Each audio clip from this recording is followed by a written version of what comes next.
ಇದುವರೆಗೂ ಸುಮಾರು ಜನರ ಜೊತೆ ನೀವು ಆಡಿದ್ದೀರಾ.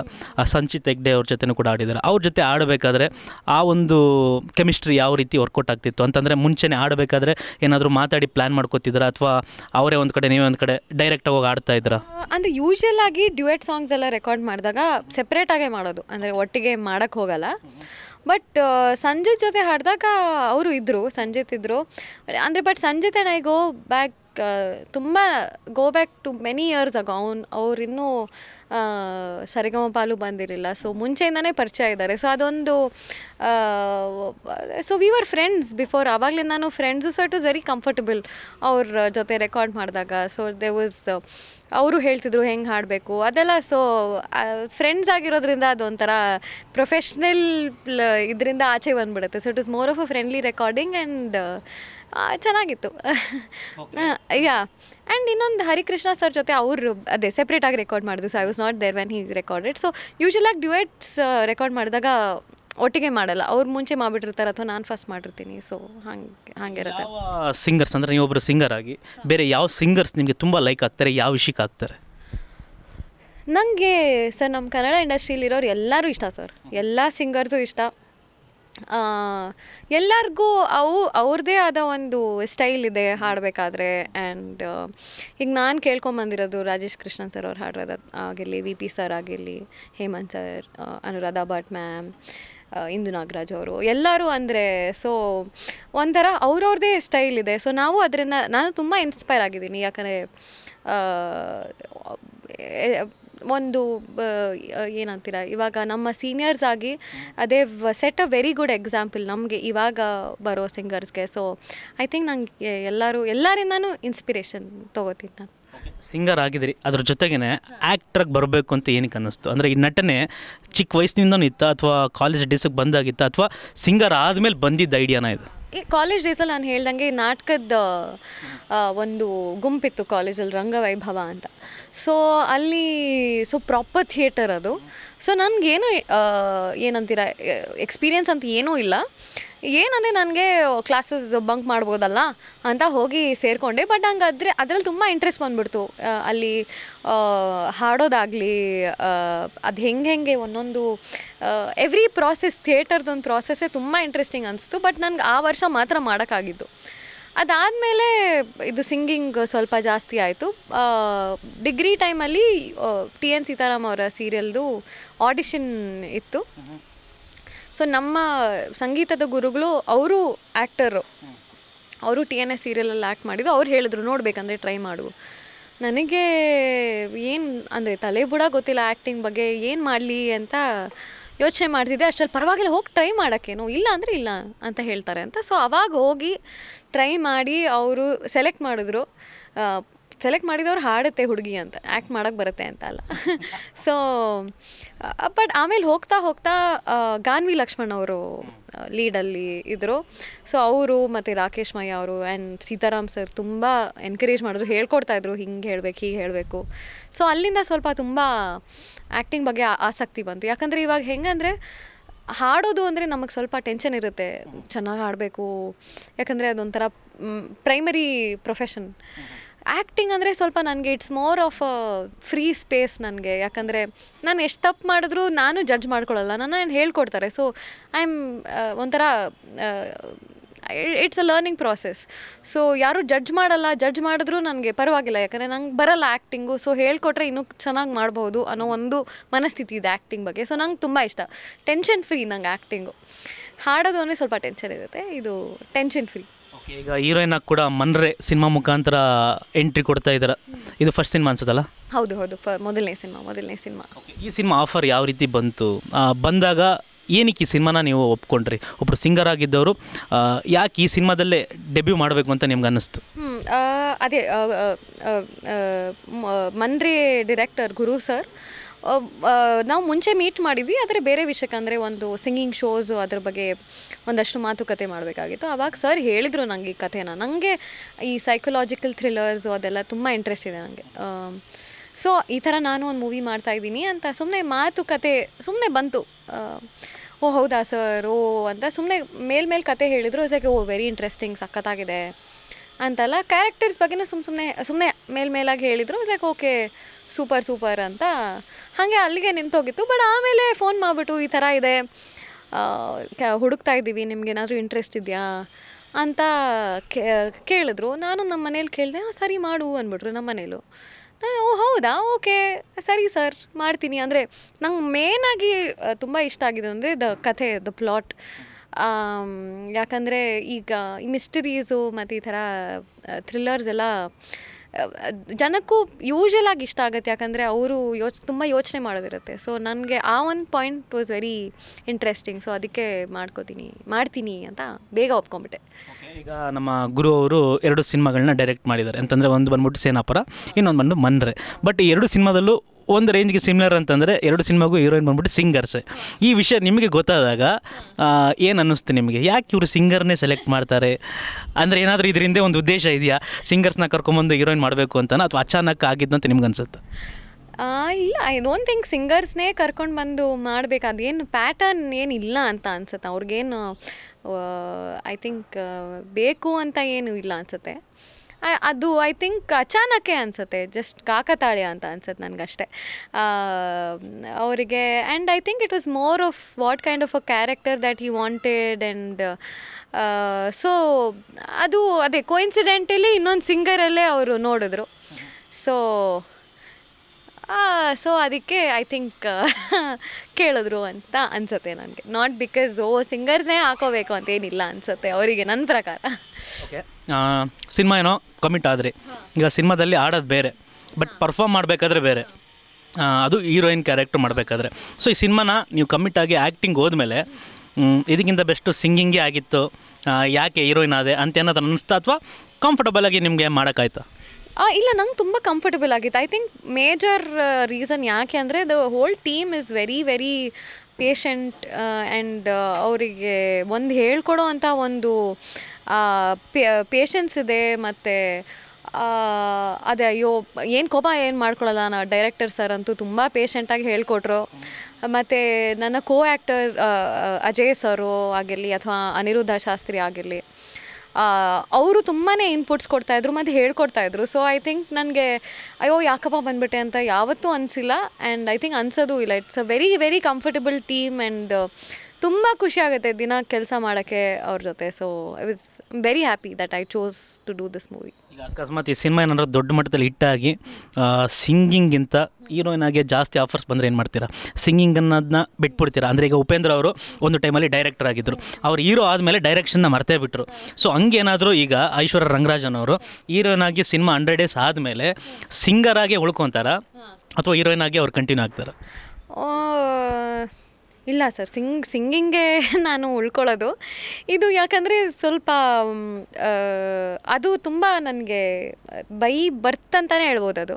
ಅದು ಸಿಂಗಿಂಗ್ ಆಗಿರೋದ್ರಿಂದ ಅದನ್ನು ಯಾವತ್ತೂ ಬಿಡೋಲ್ಲ ಅನಿಸುತ್ತೆ.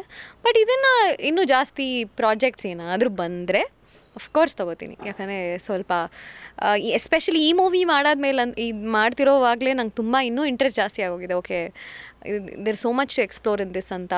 ಸೊ ತುಂಬಾ ಇಂಟ್ರೆಸ್ಟ್ ಬಂದಿದೆ. ಸೊ ಪ್ರಾಬಬ್ಲಿ ಅದನ್ನು ಜಾಸ್ತಿ ಮಾಡ್ತೀನಿ ಹೊರತು ಇದನ್ನು ಕಡಿಮೆ ಅಂತೂ ಮಾಡಲ್ಲ. ಸಿಂಗಿಂಗ್ ಅಂತೂ ಬಿಡಲ್ಲ ಅಂತ ಹೇಳ್ತೀರಾ. ಓಕೆ, ಈಗ ನೀವು ಸರಿಗಮಪ ಅಲ್ವಾ, ಅದರಲ್ಲಿ ಬಂದ್ರಿ ಆ ಒಂದು ಶೋ ಮುಖಾಂತರ, ಅದ್ರ ಜೊತೆಗೇ ಸಿಂಗಿಂಗಾಗಿ ಕೆರಿಯರ್ ಶುರು ಮಾಡಿದ್ರಿ, ಹೀರೋಯಿನ್ ಆಗಿ ಕೂಡ ಮಾಡ್ತಾಯಿದ್ದೀರಾ, ಎಲ್ಲ ಜಾನರ್ನಲ್ಲೂ ವರ್ಕ್ ಮಾಡ್ತಾನೆ ಇದ್ದೀರಾ. ಅಕಸ್ಮಾತ್ ಫ್ಯೂಚರಲ್ಲಿ ಇನ್ನೂ ರಿಯಾಲಿಟಿ ಶೋಗಳು ತುಂಬಾ ಇದೆ, ಆ ಥರದ್ದು ಏನಾದರೂ ನಿಮಗೆ ಬಂದರೆ ಏನು ಮಾಡ್ತೀರಾ? ಈಗ ಬಿಗ್ ಬಾಸೇ ಬಂತು ಅಂದ್ಕೊಳ್ಳಿ, ಸೊ ಅದನ್ನು ನೀವೇನು ಮಾಡ್ತೀರಾ? ಅಂದರೆ ಅಲ್ಲೂ ಕೂಡ ಟ್ರೈ ಮಾಡ್ತೀರಾ ಅಥವಾ ಬೇಡ ಅಂತ ಬಿಟ್ಬಿಡ್ತೀರಾ? ಮೋಸ್ಟ್ಲಿ ಹೋಗಲ್ಲ ಅನಿಸುತ್ತೆ. ಯಾಕಂದರೆ ನನಗೆ ಆ ಒಂದು ಕ್ಷಮತೆ ಇಲ್ಲ ಅಂತ ನನಗನ್ಸುತ್ತೆ, ಆ ಸಾಮರ್ಥ್ಯ ಇಲ್ಲ ಅಂತ ನನಗನ್ಸುತ್ತೆ. ಅಲ್ಲಿ ಹೋಗಿ ಆ ಒಂದು ಧೈರ್ಯ ನನಗಿಲ್ಲ ಹೋಗೋಕ್ಕೆ. ಆ್ಯಂಡ್ ಸೊ ಧೈರ್ಯನೇ ಇಲ್ಲ ನನಗೆ ಹೋಗೋಕ್ಕೆ. ಭಯ ಬಿಗ್ ಬಾಸ್ ಅಂತಂದರೆ? ಭಯ ಅಂತ ಏನೂ ಅಲ್ಲ ನನಗೆ, ಬಿಕಾಸ್ ನನಗೆ ಗೊತ್ತಿದೆ ಅನಿಸುತ್ತೆ ನನಗೆ ಆ ಸಾಮರ್ಥ್ಯ ಇಲ್ಲ ಹೋಗೋಕ್ಕೆ ಅನ್ನೋದು. ಸೊ ನನಗೆ it's not made for me ಅಂತ ಅನ್ಸುತ್ತೆ. I am not made for Bigg Boss ಅಂತ ಅನ್ಸುತ್ತೆ ನನಗೆ. ಸೊ ಅಷ್ಟೇ. ಬಿಗ್ ಬಾಸ್ ನೋಡ್ತಾ ಇದ್ದೀರಾ? ನೋಡ್ತಾ ಇದ್ದೀನಿ. ಇದನ್ನು ನೋಡ್ತಾ ಇದ್ರೆ ನಿಮಗೇನು ಅನಿಸುತ್ತೆ? ನಾನು ಏನಂದರೆ ನಮ್ಮ ಫ್ಯಾಮಿಲಿಲಿ ಎಲ್ಲರೂ ವಿ ಆರ್ ವೆರಿ ತುಂಬ ardent followers of Bigg Boss. Every season ನೋಡ್ತೀವಿ ನಾವು. ಈ ಟೈಮ್ ಬಂದು ಐ ಥಿಂಕ್ ಟಾಸ್ಕ್ಸು ತುಂಬಾ ಇಟ್ ಈಸ್ ಮೋರ್ ಎಮೋಷ್ನಲ್, ಒಂದು ಮೆಂಟಲ್ ಲೆವೆಲಲ್ಲಿದೆ. ಇದೆ ಫಿಸಿಕಲ್ ಟಾಸ್ಕು ಇದೆ, ಇಲ್ಲ ಅಂತಲ್ಲ, ಬಟ್ ಒಂದು ಎಮೋಷ್ನಲ್ ಆಗಿ ಮೆಂಟಲ್ ಆಗಿ ಜಾಸ್ತಿ ಮಾತಾಡೋದ್ರಲ್ಲಿ ಎಷ್ಟೊಂದು ಟಾಸ್ಕ್ ಹಾಗೆ ಇದೆ. ವಾದ ಮಾಡಬೇಕು, ಡಿಬೇಟ್ ಮಾಡಬೇಕು, ಇವ್ರು ಯಾಕೆ ಇರಬಾರ್ದು, ಅದು ಡೈರೆಕ್ಟಾಗಿ. ಇವಾಗ ನೋಡಿ, ನಾಮಿನೇಷನ್ಸ್ ಅಂದರೆ ಯೂಶಲ್ ಆಗಿ ಕನ್ಫೆಷನ್ ರೂಮಲ್ಲಿರೋದು, ಇದೆಲ್ಲ ಡೈರೆಕ್ಟ್ ಎಲ್ಲರ ಮುಂದೆ ಒಂಥರ. ಸೊ ನಮಗೆ ಅಯ್ಯೋ ಹೆಂಗಿದ್ದಾರೆ ಇವರು ಅಂತ ಅನಿಸುತ್ತೆ. ಆ್ಯಂಡ್ ಮತ್ತು ತುಂಬ ಜಗಳಗಳಾಗ್ತಾ ಇದೆ ಈ ಸಲ.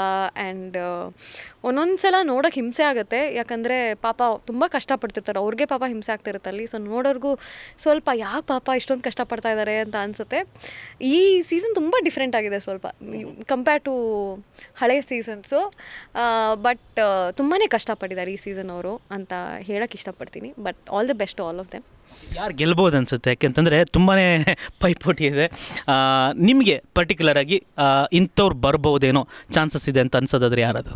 ಐ ಥಿಂಕ್ ಸಂಗೀತಾ ಶೃಂಗೇರಿ ಅವರು ಗೆಲ್ತಾರೆ.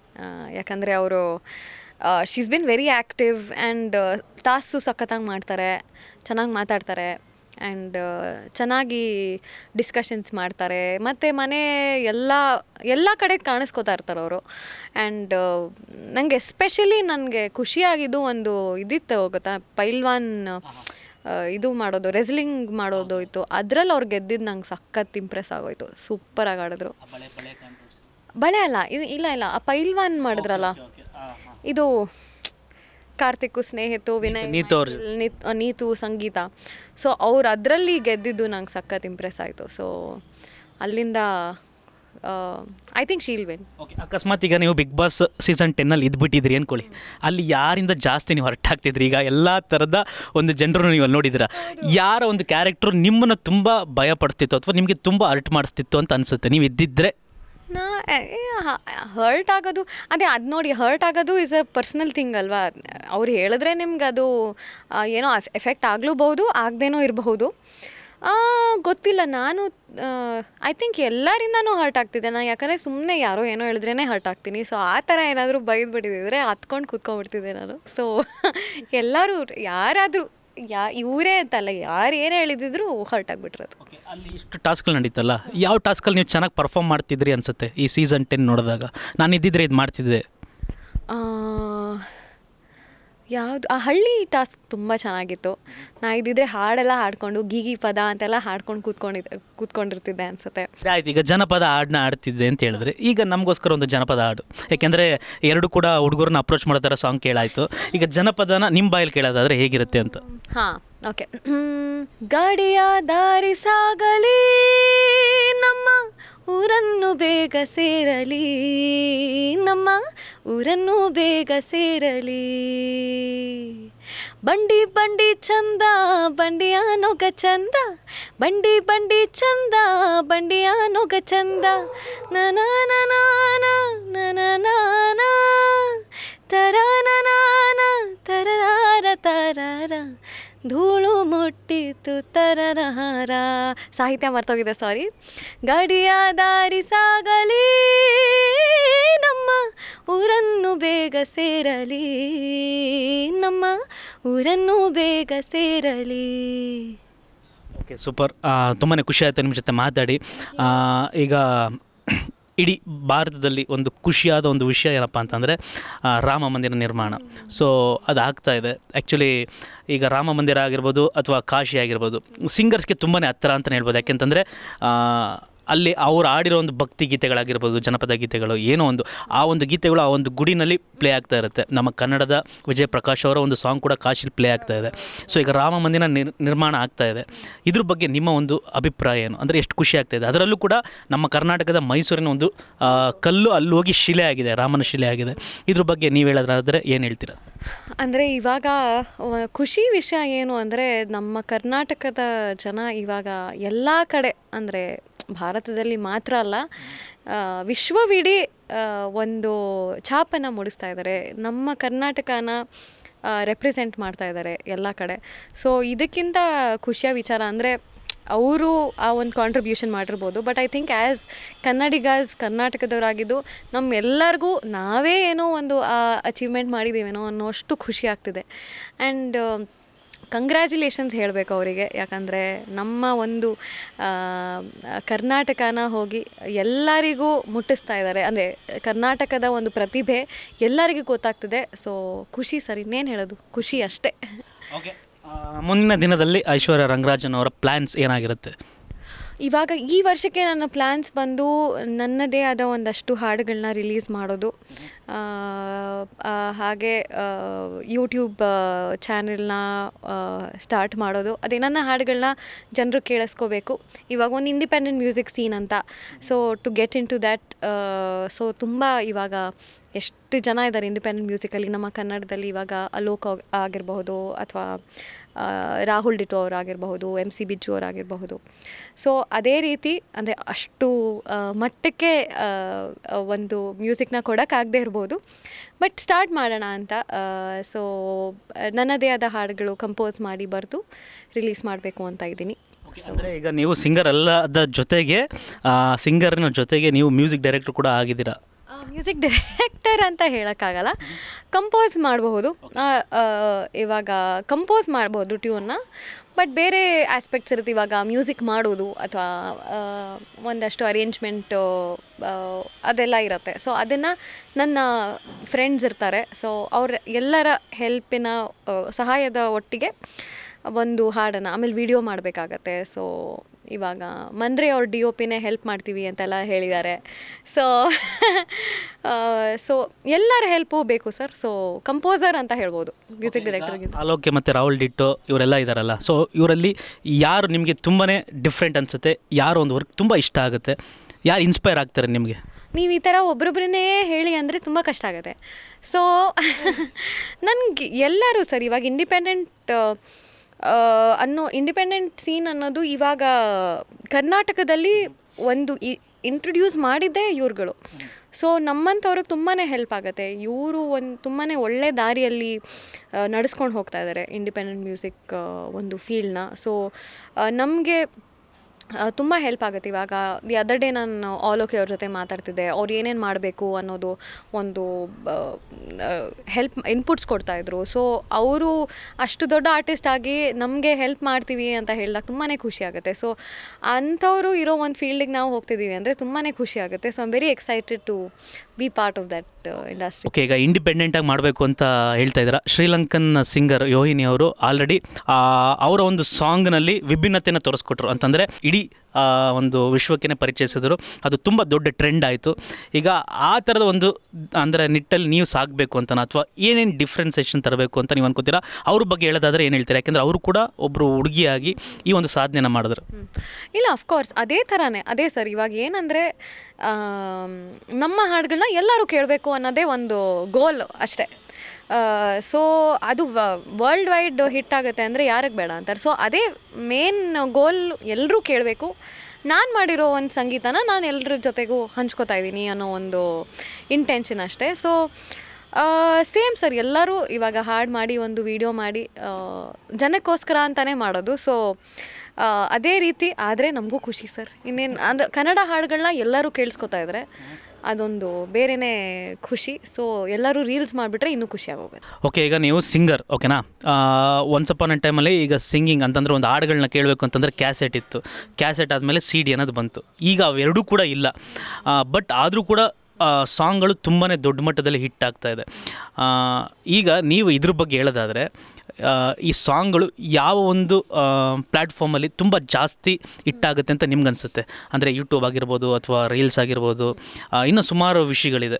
ಯಾವುದ್ರಲ್ಲಿ ತುಂಬ ಜಾಸ್ತಿ ವೈರಲ್ ಆಗುತ್ತೆ? ಈ ಸಾಂಗ್ಗಳಿಗೆ ಯಾವುದು ಪುಷ್ ಮಾಡ್ತಾ ಇರೋದು, ಜೀವ ಕೊಡ್ತಾ ಇರೋದು?